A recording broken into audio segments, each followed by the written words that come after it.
Hello Internet, welcome back to the laboratory. I'm Dexter, and behind me is Tri-City Evolution Rally Team's Nissan Sentra SER. You can see we got a lot of work done yesterday. Front of the car's off, exposing the structure that was damaged in the crash. Take a quick look at that.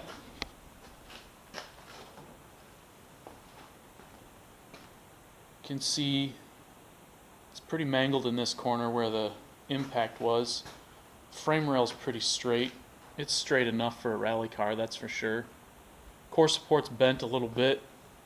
That is not going to be salvageable though. I mean, it probably could, but a new core support was pretty cheap. I ordered that a while ago. That'll be going in. You can see this pile of junk over here. It's all going to scrap. That radiator's bent beyond repair. Power steering cooler isn't going to do me a lot of good when I depower the rack.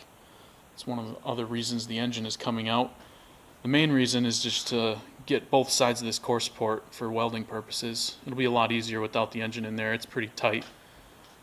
So yeah, we're gonna do another time lapse and hopefully get a lot more work done. If we're lucky, we'll get the engine pulled.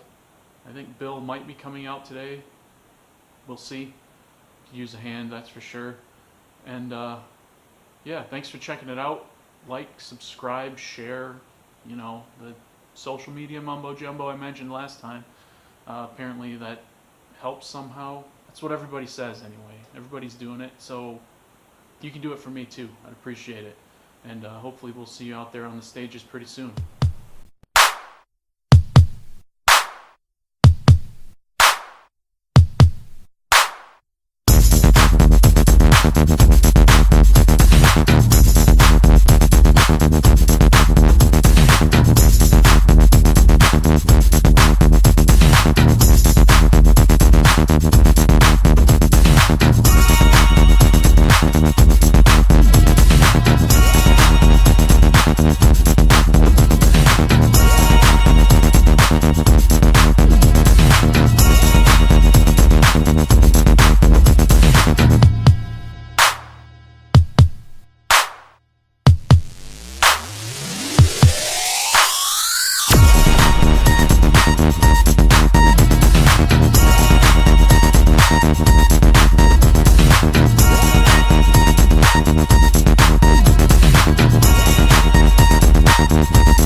Alright, we just wrapped up day 2 teardown on the Nissan Sentra SER rally car project. I did have some help from Bill.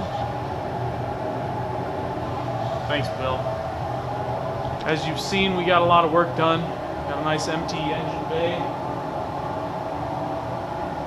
I say nice, but it is kind of a mess. It's been a while since I pulled a front-wheel drive engine, and I promise I don't make this kind of a mess on my rear-wheel drive applications. Not that you care, because you're not going to clean it up. I will later. So yeah, we'll get it cleaned up.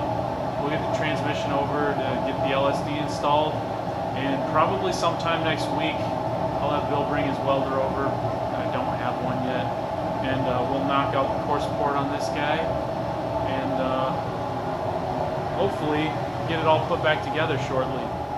There's a big list of things that I need to get done, and a longer list of things I want to get done. Given the progress made over the last couple days, I think we're in good shape, and should make it to Southern Ohio Forest Rally on time, and maybe under budget. Alright, thanks for checking it out. I'll post some pictures as I continue on Facebook and Instagram. I'll add a link in the description so you can follow me over there. And because I probably won't do a video when I take the transmission over to my buddy's place to do the LSD install, I'll probably just post a picture or something. So check me out over there. And next time I get around to working on the car, I'll put another video together and do another time lapse. Thanks for checking it out. We'll see you next time.